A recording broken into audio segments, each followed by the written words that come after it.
이 환자분은 라식 수술을 전혀 받지 않으셨는데도 이게 있으니까 정말 드문 케이스였던 거죠. 인공수정체를 교체하는 것만으로는 해결이 안 되고요. 안녕하세요. 나승진 원장입니다. 수술 후 잘 보일 거란 기대를 안고 수술대에 올랐는데 결과는 오히려 실망스럽다면 어떨까요? 그것도 최신 기술인 렌즈를 넣었는데 말이죠. 지난번에 POC가 이런 눈에서는 맞지 않을 수 있다 라는 영상을 찍었는데요. 오늘은 실제로 POC로 수술을 받고 시력이 예상대로 안 나와서 상담을 오신 사례들을 들면서 원인과 해결책을 공유해 보려고 합니다. 주변에 비슷한 경험을 하고 계신 가족이나 지인분이 계시다면 이 영상을 꼭 보여주시고요. 바로 시작하겠습니다. 첫 번째 환자분은 2달 전에 타안과에서 양안의 POC 수술을 받으신 분인데요. 수술 후에 원거리는 물론이고 근거리 시력까지 모두 좋지 않아서 내원하셨습니다. 심지어 돋보기를 써도 글씨를 보기 어렵다고 호소하셨어요. 이분은 백내장 수술 전에 -3에서 -4디옵터의 근시가 있어서 근거리를 안경 없이 잘 보시던 분이었기 때문에 불편함이 더 컸어요. 재수술 문의 당시의 시력은 우한이 0.7, 근거리는 J6, 좌안은 0.5의 J5였어요. 환자분 말씀대로 원거리, 근거리 모두 시력이 안 나오고 있었던 거죠. 그리고 안경을 써도 안 보인다는 건 각막이나 망막에 문제가 있다는 의미예요. 지난 영상에서 구면수차라는 개념에 대해서 말씀드렸는데요. 보통 우리 각막의 평균 구면수차는 플러스 0.3인데 이 값보다 구면수차가 높으면 POC의 효과가 반감된다고 말씀드렸었죠. 그런데 이번 케이스는 그 반대였어요. 구면수차 값이 음성이었던 거예요. 각막의 구면수차가 음성인 상태에서 POC같이 음성 구면수차를 가진 인공수정체를 삽입하면 두 개의 음성 구면수차가 합쳐져서 구면수차가 더 음성 쪽으로 커지게 되면서 시력이 떨어질 수밖에 없어요. 보통 노안 라식을 한 경우에 볼 수 있는데요. 이 환자분은 라식 수술을 전혀 받지 않으셨는데도 이게 있으니까 정말 드문 케이스였던 거죠. 사실 이 정도로 심한 음성 구면수차인 경우에는 인공수정체를 교체하는 것만으로는 해결이 안 되고요. 그래서 컨트라 라식으로 각막 모양을 먼저 교정해 주어야 하는 상황이에요.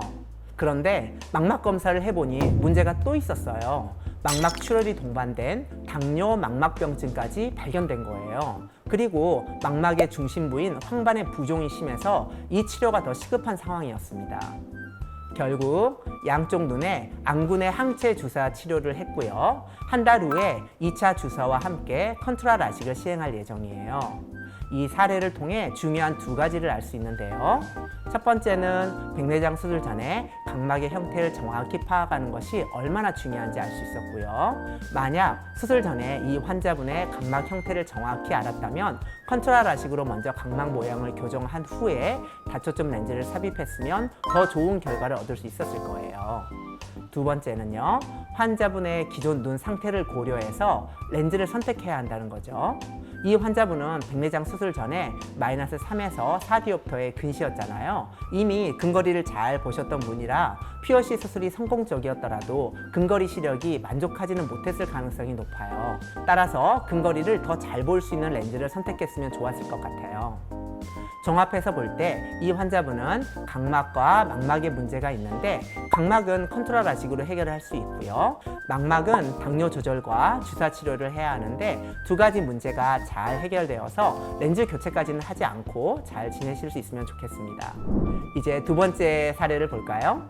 이분은 20년 전에 양쪽 눈에 라식 수술을 받으셨고요. 3년 전에 왼쪽 눈에 망막박리 수술을 받았고요. 그리고 3개월 전에 타안과에서 왼쪽 눈에 POC 삽입술을 받으셨어요. 내원 당시에 왼쪽 눈의 시력은 0.9의 J9, 교정 시력은 1.0이었어요. 여기서 주목할 점은 바로 난시를 교정해도 근거리 시력이 J9에 머물렀다는 거예요. POC 렌즈의 다초점 효과가 거의 나타나지 않았다고 볼 수 있죠. 라식 수술을 한 눈은 전체적으로 양성 구면수차가 증가하지만 중심부는 음성 구면수차인 경우가 많습니다. 그래서 앞서 말씀드린 이유로 POC를 넣었을 때 근거리 효과가 거의 없었던 거예요. 첫 번째 사례는 어떤 렌즈를 넣더라도 시력이 잘 나오지 않을 정도로 불규칙 난시가 심해서 컨트라 라식이 꼭 필요했지만 이분은 불규칙 난시가 그 정도로 심하지는 않았기 때문에 2가지를 선택할 수 있어요. 첫째로 컨트라 라식으로 각막 모양을 예쁘게 하거나, 둘째로 현재 각막의 구면 수차에 영향을 덜 받는 굴절형 렌즈로 교체하는 거예요. 당연히 0.75디옵터의 난시는 교정해야 하고요.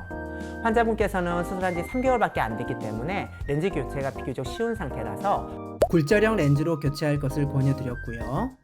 수술하시면 원거리, 근거리 모두 잘 보실 것으로 생각됩니다. 이처럼 라식 수술을 받은 눈은 각막 형태가 특이할 수 있어서 수술 전 각막 지용도 검사를 더욱 자세히 살펴봐야 되고요. 또한 POC 렌즈가 관용성이 좋은 렌즈이지만 난시 교정을 잘 해야 다초점 효과를 충분히 누릴 수 있다는 걸 알 수 있었습니다. 또 망막 질환을 앓고 계셨는데 POC로 백내장 수술을 진행해서 시력이 안 나오는 사례를 또 있는데요. 이건 제가 다음 영상에서 보여드리도록 하겠습니다. 요즘엔 의술이 많이 발달해서 백내장 수술이 비교적 간단해 보이지만 좋은 결과를 내기 위해서는 그 과정이 결코 단순하지 않습니다. 환자 눈에 수많은 요소들을 전부 다 따져서 신중하게 그에 맞는 인공성체를 선택해야 하는 그런 수술이라는 걸 꼭 인지하시고 모두 좋은 결과를 얻으시길 바라겠습니다. 궁금한 점은 언제든 댓글을 남겨주시면 제가 직접 답변을 달아드리도록 하겠습니다. 감사합니다.